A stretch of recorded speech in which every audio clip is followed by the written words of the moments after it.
Billionaire impregnated his black maid and refused responsibility until he saw the baby's eyes. I never believed in fate. Not when my father died from a heart attack at 47, leaving behind nothing but medical bills and a mortgage we couldn't afford. Not when my mother worked herself into exhaustion at 2 jobs just to keep the lights on. And certainly not when I found myself standing at the iron gates of the Cross estate, wearing a pressed black uniform and clutching a folder of cleaning certifications like they were a shield against the world that had taken everything from me. Fate was a lie rich people told themselves to justify their luck. Hard work was the only truth I knew. The mansion rose before me like something out of a Gothic novel, all sharp angles and gleaming windows, surrounded by manicured gardens that probably cost more to maintain than my mother's entire yearly salary. I counted the windows as I walked up the winding stone path. 37. 37 windows in a house occupied by one man. One impossibly wealthy, impossibly arrogant, impossibly lonely man. I didn't know that last part yet. Not on that first day. All I knew was what the agency had told me. Damien Cross, 34 years old, heir to the Cross pharmaceutical empire, was looking for a live-in housekeeper. The pay was astronomical. The hours were demanding. And the previous 3 housekeepers had quit within months, citing irreconcilable differences with the employer. I didn't care about irreconcilable differences. I cared about the $127,000 my family owed on our home. I cared about my mother's trembling hands as she opened another foreclosure notice. I cared about my little brother's college fund, which had been drained to pay for my father's funeral. I would work for the devil himself if it meant saving my family. As it turned out, I nearly did. The front door opened before I could knock, and a severe-looking woman in a grey suit ushered me inside. She introduced herself as Mrs. Patterson, the estate manager, and led me through a foyer that could have housed my entire childhood home. Marble floors. Crystal chandeliers. Art that looked like it belonged in museums rather than hallways. Mr. Cross is not to be disturbed before 10 in the morning or after 9 in the evening, Mrs. Patterson recited, her heels clicking against the floor like a metronome. He takes his coffee black, his meals in his study, and his privacy very seriously. You are to clean, organize, and maintain the household. You are not to speak to Mr. Cross unless spoken to. You are not to enter the East Wing without explicit permission. You are not to. Is there anything I am allowed to do? I asked, unable to help myself. Mrs. Patterson stopped walking. She turned to face me, her expression somewhere between surprise and disapproval. You're bold, she said. The last girl was bold too. She lasted 6 weeks. I'm not bold, I replied, meeting her gaze steadily. I'm efficient. And I'd like to know what I'm working with so I can do my job properly. Something shifted in her eyes. Respect. Maybe. Or at least the beginnings of it. You're allowed to use the kitchen, the staff quarters, and any room that requires cleaning during Mr. Cross's approved hours. You'll find a full schedule in your room. Orientation begins tomorrow at 6 a.m. sharp. She turned and continued walking, and I followed, my heart pounding with a mixture of anxiety and determination. I could do this. I would do this. For my mother. For my brother. For the family I refused to let crumble. I didn't meet Damien Cross until my 3rd day at the mansion.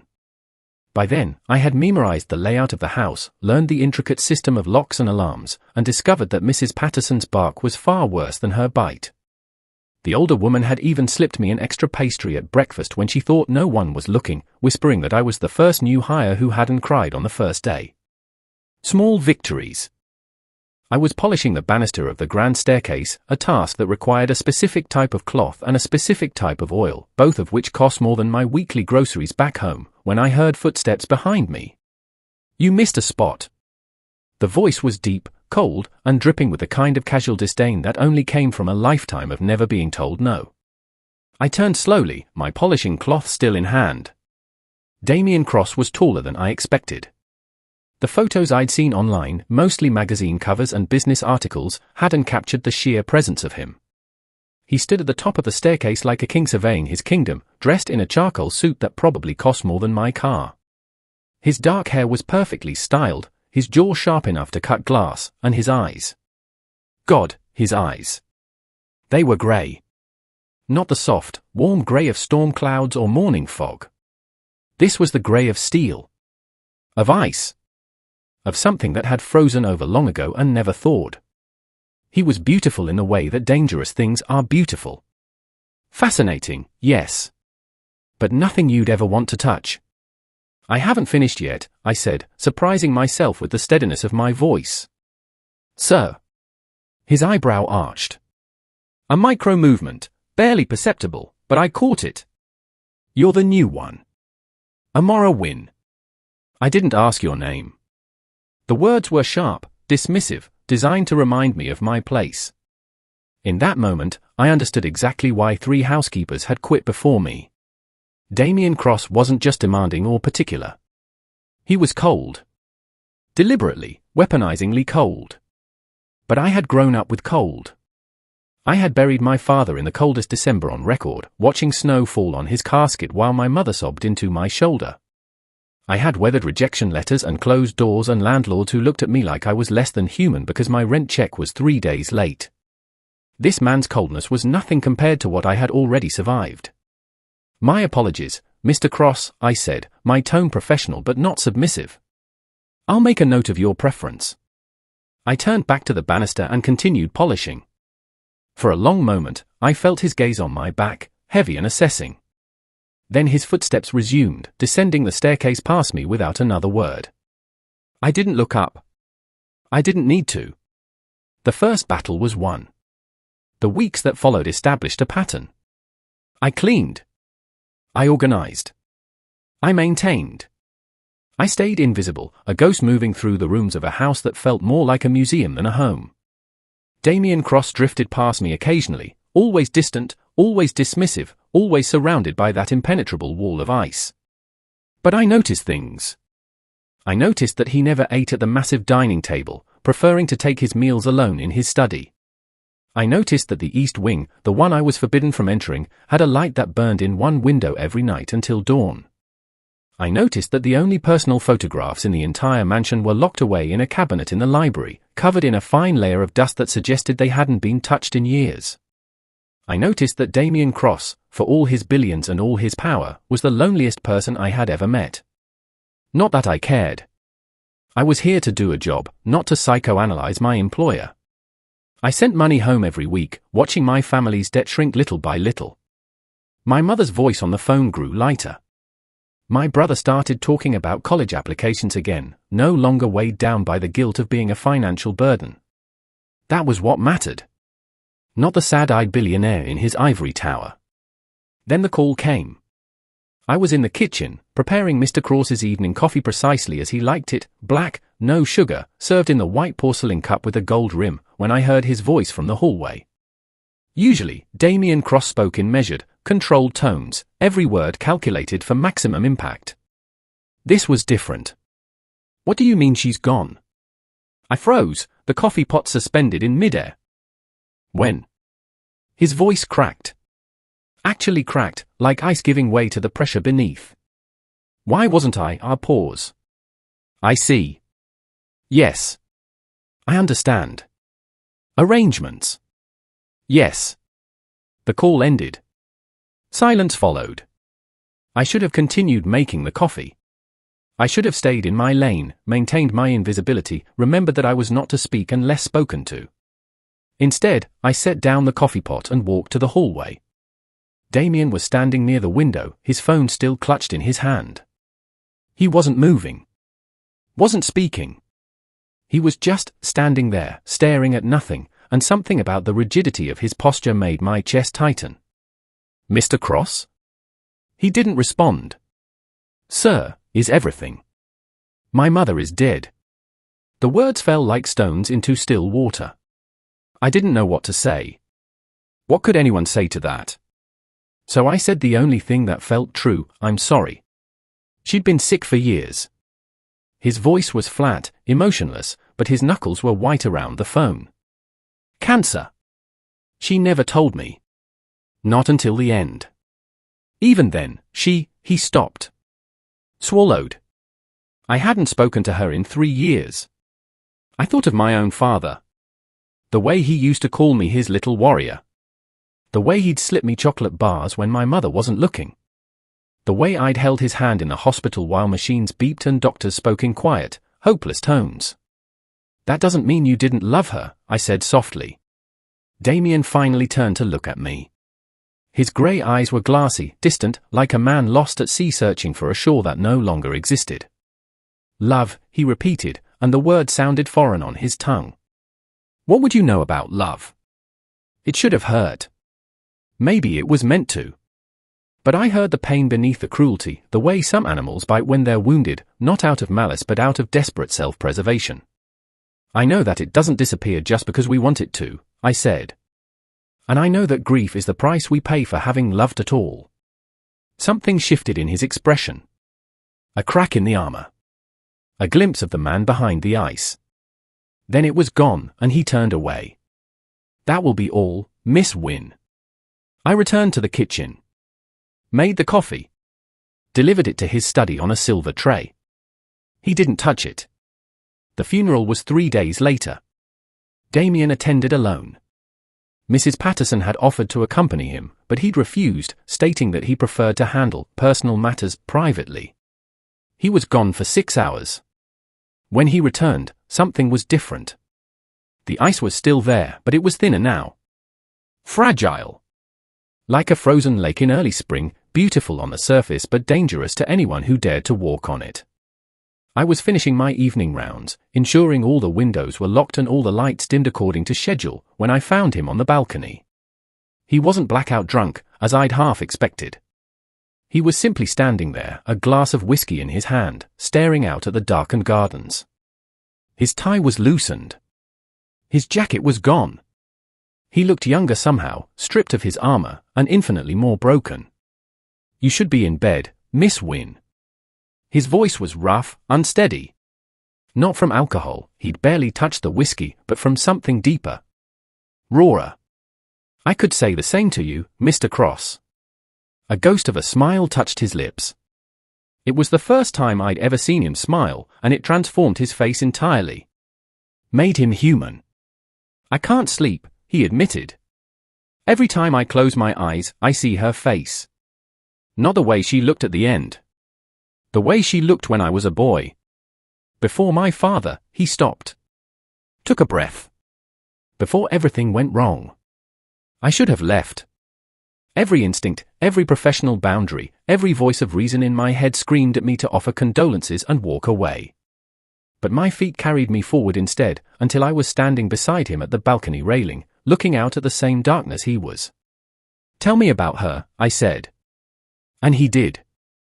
For hours, he talked. About his mother's laugh, warm and musical, the only bright thing in a house filled with shadows. About his father's cruelty, the verbal abuse that left no visible scars but carved wounds into Damien's soul that still hadn't healed. About the day his mother finally left, unable to endure any more, and how Damien had begged her to take him with her. She hadn't. She said it would be easier for her to start over without the reminder, he said, his voice hollow. I was 12. I spent the next decade becoming exactly what my father wanted, cold, ruthless, untouchable, because I thought that was the only way to survive. By the time I realized what I'd become, it was too late to be anything else. I listened without judgment. Without pity. Just presence. It's not too late, I finally said. He looked at me then. Really looked at me, perhaps for the first time since I'd arrived at the mansion. His grey eye searched my face as if looking for something he'd lost long ago. You don't know me, Miss Wynne. Amora, I corrected softly. And you're right. I don't know you. But I know that the person you've described, the cold, ruthless man, wouldn't be standing here mourning his mother. He wouldn't have kept those photographs locked in the library. He wouldn't have asked me what I know about love. You're naive. Probably. But I'm also right. He was quiet for a long moment. The night air was cool, carrying the scent of jasmine from the gardens below. Somewhere in the distance, an owl called. I don't deserve kindness, he said. Maybe not. But you're getting it anyway. What happened next, I couldn't explain if I tried. One moment, we were two strangers standing on a balcony, separated by worlds of difference, wealth and poverty, power and service, ice and fire. The next, his hand was on my cheek, and I wasn't pulling away. "Tell me to stop," he whispered. "I don't want to. This is a mistake." "Probably," I agreed. His lips found mine, and the world dissolved. I want to be clear about what happened that night.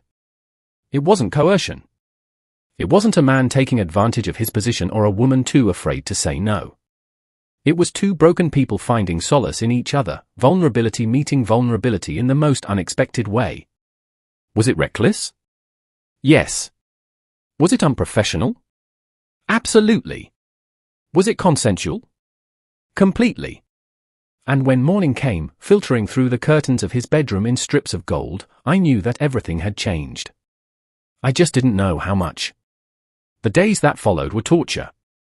Damien retreated behind his walls, colder and more distant than ever. He left for business in London the morning after our night together, leaving only a curt note with Mrs. Patterson about extended travel.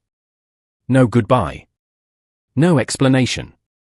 No acknowledgement that anything had happened between us. I told myself it didn't matter. Told myself I had known what I was getting into, that a man like Damien Cross didn't do relationships or emotions or the messy complications of human connection. Told myself that I was fine. Then the nausea started. At first, I blamed the stress. The long hours, the uncertainty, the constant replaying of that night in my mind.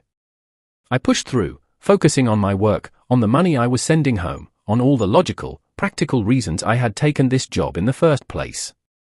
But the nausea didn't stop. And when my cycle, always regular as clockwork, failed to appear, denial was no longer an option. I bought the test from a pharmacy 3 towns over, terrified of being recognized. Took it in the tiny bathroom of my staff quarters, hands shaking so badly I could barely follow the instructions. 2 pink lines. I stared at them for what felt like hours, my mind cycling through denial, terror, and finally, a strange, unexpected calm. I was pregnant. With Damien Cross's child. Now I had to tell him. He returned from London 2 weeks later, and I requested a private meeting through Mrs. Patterson. The older woman's eyebrows rose. I had never made such a request before, but she scheduled it without comment. I found him in his study, seated behind a desk that could have served as a small dining table. He looked tired, I noticed. Thinner. The lines around his eyes had deepened, and the ice in his gaze had taken on a brittle quality. "Miss Wynne." His tone was professional. Distant. As if we had never shared breath and heat and whispered confessions in the dark. "Mrs. Patterson said you had something to discuss." I had rehearsed this conversation 100 times. I had prepared for anger, for denial, for cold dismissal. I had steeled myself for every possible reaction. But nothing prepared me for what actually happened. "I'm pregnant," I said. No preamble. No softening. "It's yours." Silence. Damien's expression didn't change. He sat perfectly still behind his massive desk, and for a moment, I thought he hadn't heard me. Then he spoke, and his words shattered everything. "How much?" I blinked. "What? How much money do you want? To make this problem go away?" The world tilted. I gripped the back of the chair in front of me, steadying myself. "This isn't about money." "Everything is about money, Miss Wynne." His voice was ice. Pure, undiluted ice. "You came to work here because you needed money. You spread your legs because you saw an opportunity. And now you're trying to trap me with claims of..." "Stop." The word came out harder than I intended. Harder than I'd ever spoken to anyone in my life. But something inside me had snapped, the part that had spent weeks hoping, foolishly hoping, that the man I'd glimpsed on that balcony was real. "I came to you as a courtesy," I said, my voice shaking with fury. "Because I believed, stupidly, that you deserved to know. That somewhere beneath all that ice, there was a man capable of taking responsibility for his actions. I was wrong." I turned toward the door. "I don't want your money, Mr. Cross. I don't want anything from you. But let me make one thing clear, this child will be loved. This child will be wanted. This child will have everything you clearly never received: warmth, support, and a parent who doesn't run away when things get difficult. You can't leave. His voice stopped me at the threshold. I didn't turn around. You have a contract. Consider it terminated, I said. Sue me if you want. I'll see you in court. And I walked out. The next months were the hardest of my life, and somehow the most beautiful. I returned home to my mother's tearful embrace, confessed everything through my own tears, and braced myself for judgment. Instead, she held me tighter. A baby, she whispered, wonder in her voice. Amora, honey, a baby is never a punishment. It's a blessing. No matter how it came to be. My brother, Thomas, took it less gracefully. He spent 3 days researching how to sue billionaires before I convinced him to stand down, but eventually, he too came around. Our family had always been fighters. We would fight through this too. I found a job at a local hotel, working the front desk. It didn't pay as well as the Cross Mansion, but it was honest work, and my manager, a kind woman named Deborah, was understanding about my pregnancy. I took extra shifts when I could, saving every penny, preparing for the arrival of the tiny life growing inside me. And slowly, painfully, I stopped thinking about Damien Cross. Or at least, I tried to. Some nights, when the baby kicked and I lay alone in the darkness, I would remember the way he'd looked on that balcony. The raw grief in his voice as he talked about his mother.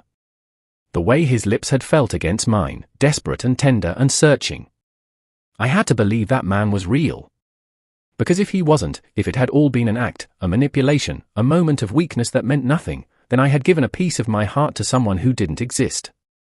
And that hurt more than I wanted to admit. My daughter was born on a Tuesday in March, during a rainstorm that rattled the hospital windows and knocked out the power twice. She came into the world screaming, furious at being evicted from her warm cocoon, and when the nurse placed her in my arms, I understood for the first time what it meant to love someone more than yourself. She was perfect. 10 fingers, 10 toes, a head of soft dark curls, and skin the color of honey and caramel mixed together. And her eyes. God, her eyes. They were grey. Not the cold, steely grey of her father, though they held the same color, but something warmer. Softer. Grey like the sky after a storm clears, full of promise and possibility. I named her Iris. For the flower that blooms in every color. For the part of the eye that lets in the light. For the hope I refused to let die. 8 months passed. Iris grew from a screaming newborn into a curious, alert baby with an infectious laugh and an unfortunate talent for grabbing anything within reach. She was the light of our household. My mother spoiled her shamelessly, and even Thomas, who had sworn he wasn't a kid person, could often be found making ridiculous faces just to hear her giggle. I had built a life. A small life, modest and far from glamorous, but it was mine. Ours. And I had almost convinced myself that the shadow of Damien Cross would never touch us again. Then I saw the headline. Cross Pharmaceuticals CEO linked to illegal drug trial scandal. I shouldn't have clicked. I shouldn't have cared. But some masochistic part of me needed to know, so I found myself reading the article at 2 in the morning while Iris slept in her crib beside my bed. The article painted a damning picture. Cross Pharmaceuticals, under Damien's leadership, had allegedly cut corners on clinical trials for a new medication. 3 people had died. Dozens more were sick. Lawsuits were piling up, and regulatory agencies were circling like sharks. But it was the photo that stopped my breath. Damien, leaving what appeared to be a courthouse, surrounded by reporters and cameras. He looked destroyed. The word came unbidden, but it was accurate. His hair was disheveled, his suit wrinkled, his face haggard in a way I'd never seen before. And his eyes, those cold grey eyes, were empty. I closed the laptop. Told myself it wasn't my problem. Went to sleep. 2 days later, he appeared on my doorstep. I was just returning from the grocery store, Iris strapped to my chest in a carrier, when I saw the black car parked outside our modest 2-story house. My first thought was fear. Creditors? Police, but then the back door opened, and Damien Cross stepped out. He looked worse than the photo. Up close, I could see the shadows under his eyes, the slight tremor in his hands, the way his clothes hung on a frame that had lost weight it couldn't afford to lose. Amora. My name, after all these months, in his voice. It hit me like a physical blow. You shouldn't be here, I said. I know. How did you even find? I have resources. He said it without arrogance, just exhaustion. I needed to see you. To explain. There's nothing to explain. I shifted Iris in the carrier, suddenly hyper-aware of her presence. You made yourself perfectly clear. I was wrong. 3 words. Simple, direct, and so unexpected that I actually took a step back. I was terrified, he continued, his voice cracking. My father, you don't know what he did to me. What he made me. I looked at you, pregnant with my child, and all I could see was the cycle repeating. Another cross bringing another life into this poisoned family. I convinced myself that pushing you away was protecting you. That's not an excuse. I know. I know it's not. He took a step toward me, stopped when I stiffened. I'm not here to make excuses. I'm here to. He stopped. Because Iris, curious as always, had turned her head toward the sound of his voice. And Damien Cross, billionaire CEO, master of the corporate universe, fell completely and utterly silent. I watched it happen. The moment of recognition, of connection, that transcended words or logic or any of the walls he'd built around himself. He stared at Iris, and Iris stared back, and something in his expression crumbled like a dam giving way to the flood behind it. Her eyes, he whispered. I know. There, she's. Her name is Iris. He repeated it, reverent. Iris. My daughter, oblivious to the weight of the moment, reached out one chubby hand toward this stranger who was also her father. And before I could stop him, Damien reached back, his fingers trembling as they gently wrapped around hers. I'm sorry, he said. Not to me, this time. To her. I'm so sorry. I never should have. His voice broke completely. And Damien Cross, the man I had believed incapable of genuine emotion, began to cry. I didn't invite him inside. Not that day. I couldn't, my heart was too raw, my anger too fresh, my fear too strong. But I agreed to let him call. To send updates. To begin, tentatively, the process of letting him into our daughter's life. It wasn't forgiveness. It was practicality. Every child deserved to know their father, even if that father had failed spectacularly. I would give Damien the chance to prove he could be different. But I watched him like a hawk. The first phone calls were awkward. He didn't know how to talk about babies, had no frame of reference for the messy, exhausting, beautiful reality of parenthood. He asked about milestones and sleep schedules with the same intensity he probably brought to quarterly earnings reports. But he listened. He learned. And slowly, he started asking the right questions. What does she like? Does she sleep through the night yet? Can you send me more pictures? The last one, the one where she's holding that stuffed elephant, I've looked at it about 100 times. I wanted to hate him for it. Wanted to stay safely behind my walls of righteous anger. But watching his tentative, terrified attempts at fatherhood, I began to see the truth I'd glimpsed on that balcony. Damien Cross wasn't a monster. He was a wounded child in a man's body, desperately trying to unlearn everything he'd been taught about love. The scandal, meanwhile, continued to unfold. What the news articles didn't mention, what Damien eventually told me, was that the illegal drug trials hadn't been his decision. They'd been orchestrated by his father's old loyalists on the board, men who had stayed on after Damien Sr.'s death and had been quietly undermining Damien for years. I should have seen it, he said during one of our phone calls. Iris was asleep, and I had taken the phone into the kitchen, keeping my voice low. They were my father's people. I kept them because I thought I needed their experience. Their connections. I didn't realize they were sabotaging me until it was too late. Why would they do that? A pause. Because my father left them instructions. Before he died. He told them that if I ever showed weakness, ever became soft, they were to destroy me. Take back the company. Continue his legacy. I thought of the cruelty Damien had described. The years of abuse, the walls he'd built, the coldness that had become his armor. Your father sounds like he was a monster, Damien finished quietly. Yes.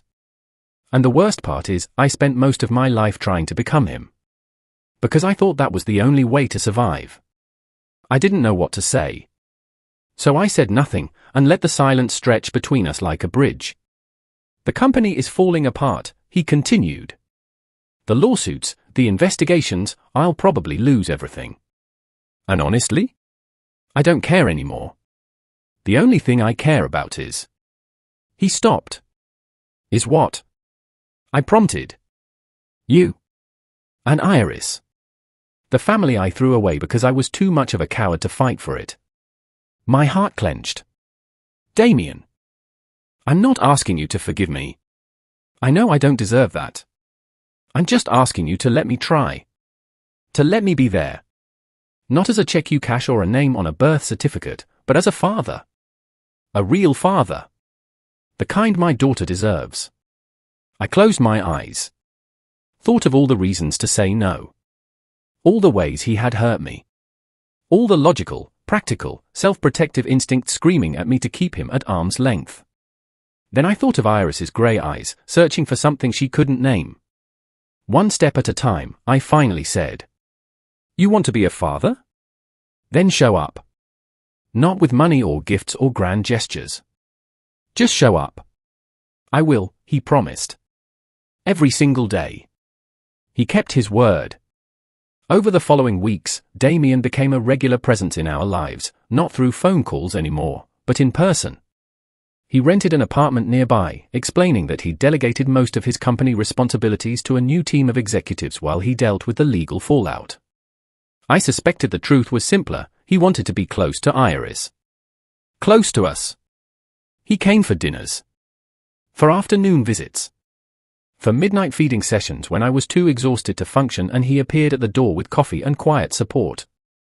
He held Iris while she cried, walked her around the living room until she calmed, sang off-key lullabies that made my mother hide her laughter behind her hand. He was trying. Really, genuinely trying.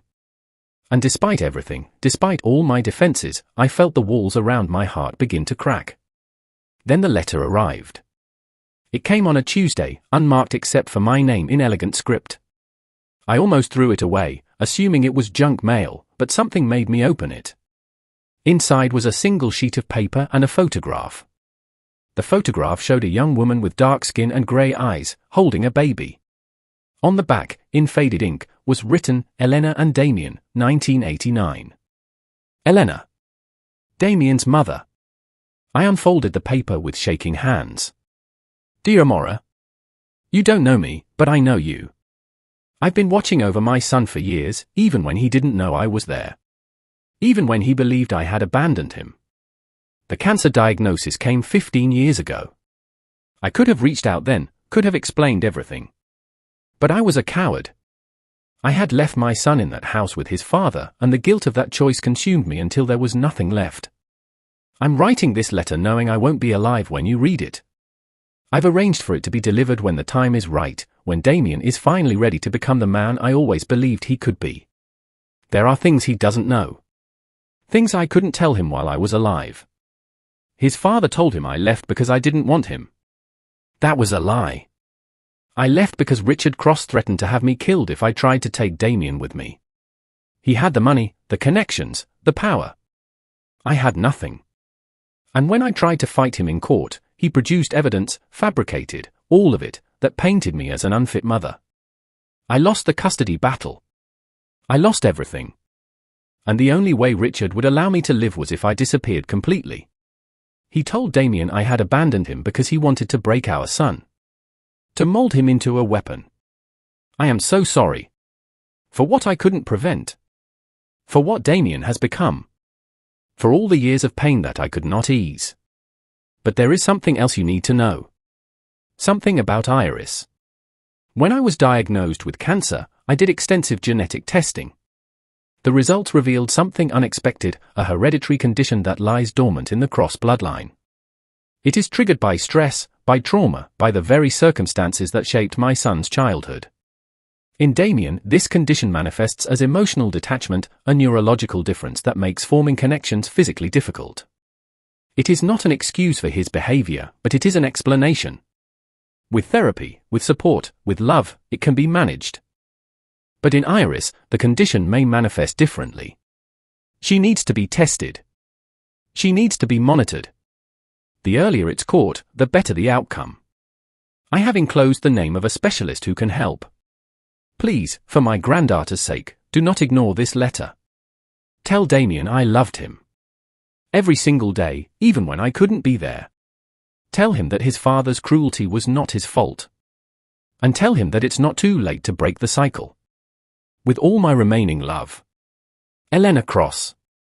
The letter fell from my hands. I stood in my kitchen, frozen, as the implications washed over me like a tidal wave. Damien's mother hadn't abandoned him. She had been driven away, terrorized, silenced. And Damien had spent his entire life believing the lie his father had told him, that he was fundamentally unlovable. And Iris, my beautiful, perfect daughter, might carry a genetic condition that could affect her for life. I didn't realize I was crying until the tears hit my hands. I showed Damien the letter that same night. He read it once. Then again. Then a third time, his hand shaking so badly that the paper rustled like leaves in a storm. She didn't leave me, he whispered. No. All these years. All these, his voice broke. I could have found her. I could have, but I believed him. I believed everything he told me, and I became. You became what you needed to survive, I said gently. That's not the same as who you actually are. He looked at me then, grey eyes swimming with tears. How can you say that? After what I did to you. After how I treated you. Because I've watched you these past weeks. With Iris. With my family. With me. I took a breath. The man your father created is not the real you. His armor. An armor can be taken off. For a long moment, neither of us moved. Then Damien reached out and took my hand, his grip tentative, questioning. I don't deserve a second chance, he said. Probably not, I agreed. But you're getting one anyway. We took Iris to the specialist the next week. Damien insisted on coming, on being there for every appointment, every test, every anxious moment of waiting. The results were complicated. Iris did carry the genetic marker. But the specialist was optimistic, caught early, with the right interventions and support, there was no reason she couldn't live a perfectly normal life. She would need monitoring. Therapy, potentially, as she grew older. But she would be okay. We would all be okay. Walking out of that appointment, Iris in my arms and Damien beside me, I felt something shift. Some final piece of the puzzle clicking into place. I want to be there, Damien said quietly. For all of it. Every appointment. Every milestone. Every scraped knee and bad dream and teenage rebellion. He stopped walking, turning to face me. I know I have no right to ask this. But, Amora, I'm not asking for you to love me. I'm asking for the chance to earn it. You hurt me, I said. You hurt me more than anyone ever has. I know. And I'm not sure I can ever fully forgive you for those first words you said. In your study. When I told you about the baby. I know that too. But I looked down at Iris, at her grey eyes that held so much of her father and so much of me, at this impossible, miraculous child who had survived everything. But I also believe that people can change. That the worst moments of our lives don't have to define us. Hope flickered in his eyes, careful, tentative, barely daring to exist. What are you saying? I'm saying we take it slow. Day by day. You keep showing up. You keep trying. You keep being the father that Iris deserves. And maybe, we see where that leads. It wasn't a declaration of love. It wasn't forgiveness. It was something smaller, more fragile, and infinitely more real. It was a beginning. 1 year later. I woke to the smell of coffee and the sound of laughter drifting up from the kitchen. For a moment, I lay in bed, savoring the impossible normalcy of it all. So much had changed. Cross Pharmaceuticals had survived, barely. Damien had testified against the board members who had orchestrated the scandal, and several of them were now facing criminal charges. He had stepped back from day-to-day operations, hiring a new CEO while he focused on restructuring the company's ethics protocols. But the real change was more personal. He had started therapy, real therapy, with a specialist who understood his childhood trauma and the neurological condition his mother's letter had revealed. The process was slow, painful, and ongoing, but I could see the difference in him. The ice was melting, slowly, revealing a man who had always existed beneath the surface. A man who read bedtime stories to his daughter with voices for each character. Who had learned to make my mother's famous cornbread after 3 disastrous attempts.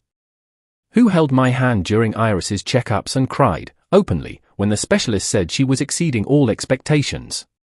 A man who had fallen in love with me and wasn't afraid to show it. I had fallen too. Slowly, reluctantly, fighting it every step of the way. But love isn't rational, and Damien's persistent, humble, unglamorous devotion had worn down every one of my defenses. He wasn't the man I had met in that mansion. He was someone new. Someone better. Someone worthy. I came downstairs to find Damien at the stove, flipping pancakes while Iris banged her spoon against her high chair tray in delighted approval. My mother was setting the table, and Thomas, home for spring break, was pretending to read the newspaper while actually watching everything with barely concealed fondness. This was my family now.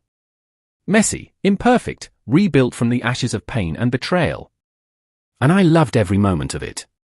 "Good morning," Damien said, turning to smile at me. His grey eyes, so like Iris's, but warmer now, softer, crinkled at the corners. "Pancakes." "You're spoiling us," I said. "That's the plan." I crossed to the high chair and kissed Iris's forehead, breathing in the sweet baby smell of her. She grabbed at my hair with sticky fingers, and I laughed, disentangling myself. "I have something to ask you," Damien said. Something in his tone made me look up. My mother had gone suspiciously still. Thomas was no longer pretending to read. "What is it?" Damien set down the spatula. Wiped his hands on a dish towel. Walked over to where I stood, his expression nervous and hopeful and terrified all at once. "I had this whole speech prepared," he said. "About how you saved me. About how Iris gave me a reason to become someone worth being. About how I never believed in fate until you walked into my life and taught me that miracles are possible. Damien. But the truth is simpler than all that." He reached into his pocket and pulled out a small velvet box. "I love you, Amora. I love our daughter. I love this family we've built together. And I want to spend the rest of my life proving that I deserve you." He opened the box. Inside was a ring, elegant, understated, a single diamond set in a band of white gold. "Will you marry me?" The kitchen was silent. Iris had stopped banging her spoon. My mother had tears streaming down her face. Thomas was grinning like an idiot. And I was remembering every step of this impossible journey. The fear and the anger. The heartbreak and the healing. The long, painful process of learning to trust again. I looked at Damien. At the man who had started as a cold, distant employer and become the love of my life. At the flaws and the growth and the unfinished work that would continue for the rest of our days. "Yes," I said. He blinked. "Really? Really?" The kiss that followed was interrupted by Iris's outraged yell, she didn't appreciate being ignored, and by my mother's tearful congratulations and by Thomas's off-key rendition of Here Comes the Bride. It was chaos. Perfect, beautiful chaos. And as Damien slipped the ring onto my finger, I finally understood what I had refused to believe all those years ago, standing at the iron gates of the Cross estate with nothing but determination and desperation in my heart. Sometimes, fate isn't a lie rich people tell themselves. Sometimes, it's a gift wrapped in pain, leading you to exactly where you need to be. Epilogue, 3 years later. The wedding was small. Intimate. Nothing like the grand affair the tabloids had predicted when news broke that billionaire Damien Cross was marrying his former housekeeper. We held it in my mother's backyard, under a canopy of twinkling lights and blooming flowers. Iris was the flower girl, scattering petals with more enthusiasm than precision, and Thomas walked me down the aisle with tears in his eyes that he would later vehemently deny. But the real surprise came 6 months after the wedding. I had been feeling off for weeks, tired, nauseous, emotional in ways that felt eerily familiar. When the test came back positive, I sat on the bathroom floor and laughed until I cried. Another baby. Another chance to do it right from the beginning. Damien's reaction, when I told him, was everything I could have hoped for. He dropped to his knees, pressed his forehead against my still flat stomach, and whispered promises to the tiny life inside. "I'm going to be there," he said. "For everything. From the very first moment. I swear." And he was. 9 months later, our son came into the world, loud, healthy, and with his father's grey eyes and his mother's stubborn chin. We named him Daniel, after no one, for no reason other than we liked the sound of it. Iris adored him instantly. She appointed herself his official protector, informing everyone who would listen that she was a big sister now and that baby Daniel was her responsibility. Watching Damien with both of them, patient, present, overwhelmingly devoted, I sometimes marveled at how far we had come. The man who had once offered me money to make the problem go away was now braiding his daughter's hair and changing diapers at 3 a.m. without complaint. People can change. I had believed it, even when every logical part of me screamed that hope was foolish. And I had been right. There's one more thing. A twist I haven't told you yet. Remember the letter from Elena? The one that revealed the truth about Damien's mother and the genetic condition that ran in their family. I kept it. Not out of sentimentality, but because something about it nagged at me, something I couldn't quite put my finger on. Then, 2 years after the wedding, I found out why. Damien and I were going through the process of setting up trust funds for the children when his lawyers discovered something unexpected. Elena Cross had not died penniless, as everyone had assumed. She had, in fact, spent her final years quietly buying back shares of Cross Pharmaceuticals through a series of shell companies. By the time of her death, she owned 28% of the company. Enough to constitute a controlling interest. And she had left it all to Iris. Not to Damien. To the granddaughter she had never met but had somehow known about. The letter, we realized, hadn't been sent by random chance. Elena had been watching. Waiting. Ensuring that when the time was right, her son would find his way back to love, and her granddaughter would be protected. She planned this, Damien whispered, staring at the legal documents. From the beginning. She knew. How she knew, we would never fully understand. Perhaps she had contacts who kept her informed. Perhaps she had hired investigators. Perhaps, and this was the theory I secretly preferred, she had simply believed, with a mother's desperate faith, that her son would eventually find his redemption. And she had been right. The shares remain in trust for Iris, who will inherit them when she turns 25. By then, Cross Pharmaceuticals will be a different company, one that Damien has spent years reforming, making amends for the sins of his father and the betrayals of the old board. It is, in its own way, a kind of justice. But justice isn't why I tell this story. I tell it because somewhere out there, someone is standing at their own iron gates. Someone is facing their own impossible situation, their own heartbreak, their own choice between giving up and pushing forward. I tell it because I want that person to know, the story isn't over. The twist hasn't happened yet. The moment that changes everything might be just around the corner, hiding in the last place you'd expect. I was a maid who fell for a billionaire. A cliché, I know. But within that cliché was a truth I never expected. Love doesn't care about money or power or status. Love cares about showing up. About choosing, every single day, to be better than you were yesterday. About fighting for the family you want, even when, especially when, it seems impossible. Damien fought for us. And in fighting, he became someone worthy of being fought for. So here's my advice, for whatever it's worth. Don't give up on the people you love. Don't give up on yourself. And never, ever underestimate the power of a second chance. Because sometimes, the person who hurt you the most becomes the person who heals you. And sometimes, the eyes of a child can change everything. The end. If you're reading this, thank you for staying until the end.